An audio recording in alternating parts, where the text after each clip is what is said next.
Bloomberg Audio Studios. Podcasts, radio, news.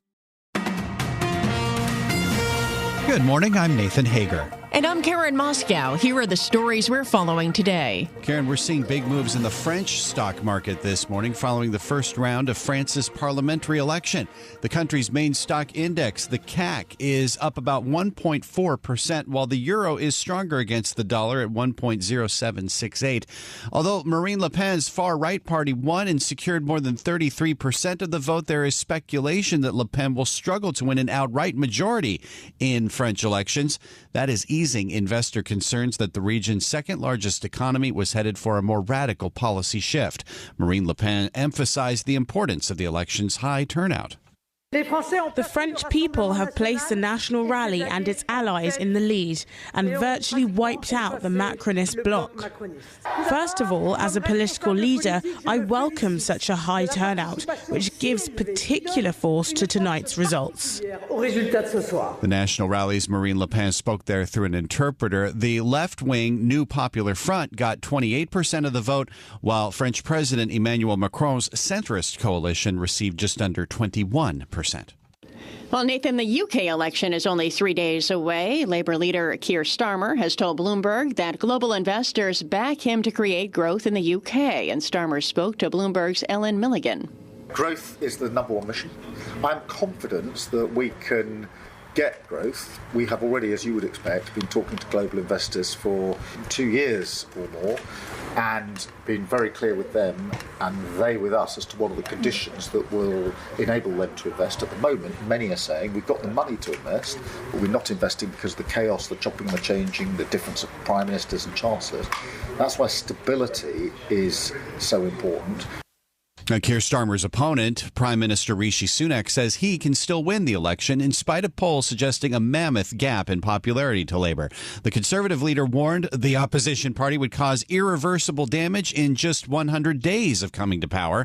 Sunak told the BBC his government has tackled record-high inflation, and electing Keir Starmer, he says, would put that at risk. And I do think it is about tax because people are working very, very hard, and I want them to be able to keep more of their money so that they can spend that on their families in the way that they want. And we've now been able to start doing that after a difficult few years. None of those things are going to be made any easier by a Labour government that would whack up everyone's taxes by thousands of pounds.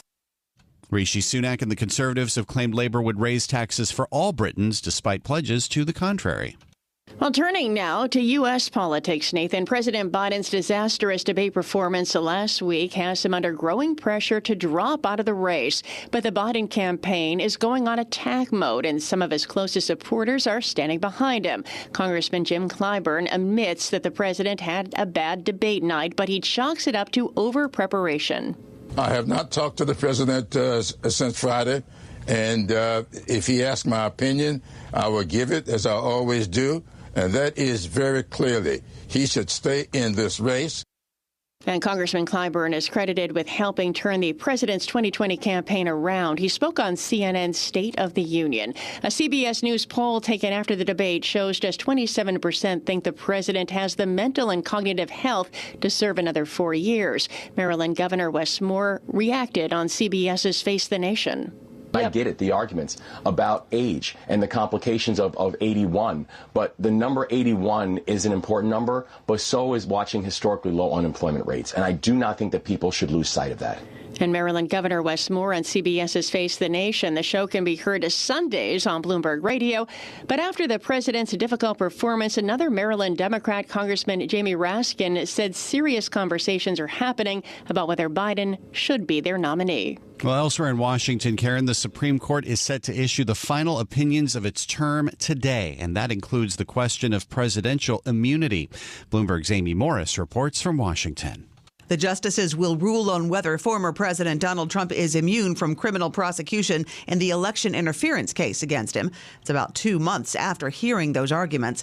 The Supreme Court has ruled before that former presidents can't be sued in civil cases for what they did in office, but it's never weighed in on criminal immunity. Even if the court decides he's not immune, Trump's trial in Washington, D.C. might not take place before the November election. The last of the Supreme Court opinions are scheduled to be released at 10 this morning. Amy Morris, Bloomberg Radio. All right, Amy, thank you. Staying in Washington, the Justice Department intends to charge Boeing with fraud. And we get more from Bloomberg's Doug Krisner. The company will have to choose between pleading guilty or going to trial.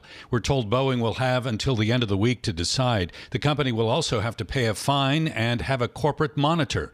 Now, the DOJ revealed its intentions on Sunday during a meeting with families of victims of two fatal 737 MAX crashes.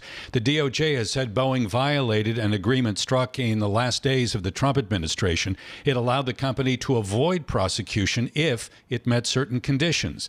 Then in January, a fuselage panel blew out of a Boeing jet, and in May, the DOJ found the company failed to adopt a required program to prevent and detect violation of U.S. fraud laws. In New York, I'm Doug Krisner, Bloomberg Radio. All right, Doug, thank you. And Boeing, it is in the spotlight on another front. It has finally reached an agreement to buy back Spirit Aero Systems with a price tag of $37.25 per share in an all-stock deal that values the supplier at $4.7 billion. The total transaction value is about $8.3 billion, including Spirit's last reported net debt. Boeing is taking back full control of Spirit after an accident in January on board a 737 MAX 9 airliner revealed quality and manufacturing shortcomings at both Boeing and its most important supplier, leading to a rethinking of their relationship. And checking shares of Boeing in the pre-market, they are down about 1%. Spirit Aerosystems is up 8% in early trading. And it's time now for a look at some of the other stories making news in New York and around the world. For that, we're joined by Bloomberg's Michael Barr. Michael, good morning. Good morning, Karen. Hurricane Beryl is closing in on the southeastern Caribbean, and government officials are pleading with people to take shelter. Hurricane warnings are in effect for Barbados, St. Lucia, and other islands as Beryl churns in the Atlantic. Richard Pash is a senior hurricane specialist at the National Hurricane Center. Beryl is a very dangerous Category 4 hurricane, and it is approaching the Windward Islands, which are the islands of the southeastern Caribbean Sea. It's got maximum sustained winds near 130 miles per hour. Prime Minister Ralph Gonsalves is the hurricane specialist that's saying that this is no joke. You have to look out for the children. You have to look out for the old people. Residents have been boarding up windows ahead of the hurricane. A drone attack by Hezbollah militants on Sunday injured 18 Israeli soldiers, one of them seriously, according to Israel's military. The assault in the northern Golan Heights came as Israel and Hezbollah, based in Lebanon, moved closer to a full-scale war after trading fires since the start of the Israel-Hamas war in October. Police in Utica, New York, released body camera footage of one of their officers involved in the fatal shooting of a 13-year-old boy. Yen Imwai had been tackled to the ground after he ran from police and pointed a replica handgun at them during the incident over the weekend. The footage was released in what Utica Police Department officials called a commitment to transparency to the community as the state's investigation into the shooting gets underway. Chief Mark Williams was asked by reporters why an officer would use this level of physical force with a suspect. You don't bring a taser to a gunfight. You have to match what you perceive at that time, deadly physical force, with deadly physical force. An officer identified as a 6-year veteran, Patrick Husney, shot the 8th grader once in the chest during what the police chief described as a struggle. Pride parades were held across the country Sunday celebrating the LGBTQ community. New York City held a parade. The city just opened the Stonewall National Monument Visitors Center at the birthplace of what would become the LGBTQ movement. Global news 24 hours a day and whenever you want it with Bloomberg News Now. I'm Michael Barr. This is Bloomberg, Karen. All right, Michael Barr, thank you. Time now now for the Bloomberg Sports Update with John Stashower. John, good morning. Good morning, Karen. July 1st means the start of NBA free agency, and already some big moves with good news and bad for the Los Angeles Clippers. James Harden staying put rather than go to the sixth different team of his career. Just a 2-year deal. It's worth $70 million, but Paul George opted out of making $49 million with the Clippers because he has a deal with Philadelphia where he'll make $58 million a year. LeBron James opted out. It's almost certain he's staying with the Lakers. They, after all, just drafted his kid. He may even take less money so the Lakers can add a player, and that player might be Klay Thompson. It appears he's leaving the Warriors, the only team he's played for in his 13-year career. Yankees and Blue Jays split the series in Toronto. Yanks won 8-1, so all 4 games were won by at least 6 runs. Aaron Judge, 2-run homer first inning. He hits July with 31 homers, 82 RBIs, and Aaron Boone aware of the only 2 other Yankees to have driven in that many runs at this point in the season. He's in those conversations now all the time with Gehrig and Ruth and whatever superlative you can find. Like, he keeps putting himself in those conversations. Garrett Cole got his first win of the season at Citi Field. Mets trailed Houston 4-0, rallied to tie on the Brandon Nimmo 2-run homer, and then after a long rain delay, Nimmo doubled in the tying run in the 10th, but the Astros won 10-5 with 4 in the 11th off Staten Island native Matt Festa making his Mets debut. Red Sox beat the Padres 4-1. Nationals lost 5-0 to Tampa Bay. Nats had only 3 hits, struck out 16 times. Texas last night won 11-2 in Baltimore. Rangers rookie Wyatt Langford hit for the cycle. At the Olympic gymnastics trials, Simone Biles won the all-around. She's off to her 3rd Olympics. Wimbledon begins today. Defending champ Carlos Alcaraz will be the first to play on center court. John Stashower, Bloomberg Sports. Coast to coast on Bloomberg Radio, nationwide on Sirius XM, and around the world on Bloomberg.com and the Bloomberg Business app. This is Bloomberg Daybreak. Good morning. I'm Nathan Hager. The first round of voting is in from French President Emmanuel Macron's big gamble. A snap legislative election held last night. Marine Le Pen's far-right national rally is dominating, though not by as much as some polls indicated. Now, Le Pen's opponents are racing to prevent her party from winning an outright majority when the second round of voting happens this weekend. So for more, we're joined now by Bloomberg News correspondent Caroline Kona in Paris. Caroline, good morning. So where do things stand after that first round? You know, a lot will depend on what happens between today and July 7th for the second round, because there is a lot of three-way contest in many, more than half of the French constituencies. As you were mentioning, the national rally came first, 33%, but then just after you got the alliance of the left, the New Popular Front, at 28%, and then in third position, Macron's party at 21%. So over the next couple of days, we're going to see a lot of horse trading, political bargaining, to see whether those who came third in those contests actually decide to pull some of their candidates from the second round in order to have a better chance to block the national rally and the far right from being elected and from winning this second round on Sunday. So how could that horse trading work, Caroline? How likely are the far left and Macron's centrist alliance to work together?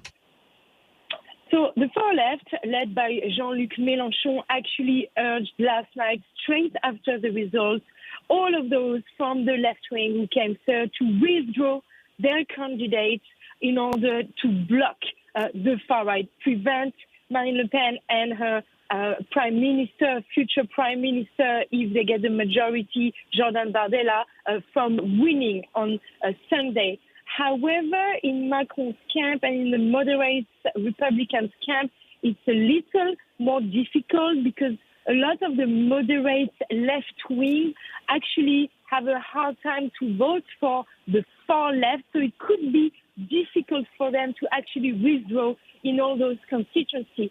There will be some horse trading. We'll know by 6 p.m. French time tomorrow night who actually faces each other in the second round. There are 3 scenarios on Sunday. One is an absolute majority for the national rally. The second scenario is a hang parliament, which means some gridlock, how to implement policies for the next 3 years, but potentially a workable scenario for the market.